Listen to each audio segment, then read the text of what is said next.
J'ai été frappée par exemple par la diversité des subordonnés circonstanciels. Souvent on pense à la cause avec parce que, puisque, à la condition avec si, mais les introducteurs de subordonnés de conditions sont en fait beaucoup plus variés. Pourvu que, à condition que, selon que, et ils sont suivis du subjonctif, pourvu qu'il fasse beau, pourvu que tu viennes. Donc si après, l'indicatif après si est un peu trompeur du coup. L'indicatif se comprend bien pour les subordonnés de cause en revanche, puisque la cause est plus certaine que la condition. Mais si on regarde l'ensemble des subordonnés conditionnels, on voit que le subjonctif est bien représenté. Et puis, par exemple, on a les adverbes de degré, tant et tellement, qui, employés en début de subordonné, il est fatigué tant il a couru, permettent de construire une subordonnée de cause.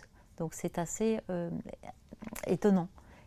Et la relation circonstancielle, donc de cause, de condition, peut aussi être implicite. Par exemple, si on a un participe ou un adjectif en début de phrase, satisfait, il s'est arrêté, satisfait, il aurait mieux répondu, dans un cas c'est la cause ou la concomitance, dans l'autre cas c'est la condition.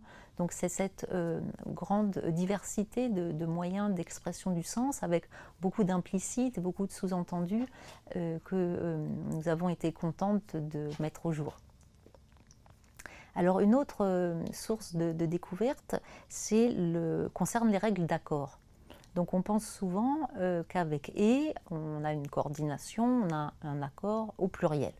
Donc mon père et mon frère sont venus. Mais avec « ou », on peut avoir les deux. Mon père ou mon frère viendront. Et en fait, la plupart des conjonctions de coordination permettent ces deux possibilités. Mon père comme mon frère viendra, viendront, je ne sais pas si mon père ni mon frère ne viendra, ne viendront. Donc en fait, on a une certaine souplesse. Concernant l'accord en genre également, vous êtes content, vous êtes contente, on a les deux, mais évidemment le sens n'est pas le même puisqu'on ne s'adresse pas à la même personne dans les deux cas. Concernant l'accord en genre également, souvent, enfin c'est ce qu'on apprend à l'école, l'accord se fait au masculin. Donc c'est mon frère et ma sœur sont contents. C'est assez clair pour l'adjectif attribut. En fait, ça l'est moins pour l'adjectif épithète. Ça dépend de la place de l'adjectif. Quand l'adjectif est avant le nom, est-ce que vous dites différents villes et villages ou différentes villes et villages? Le masculin est difficile, on ne le trouve pas dans les corpus et si l'on a fait passer des questionnaires, les réponses sont assez claires, on accorde au féminin.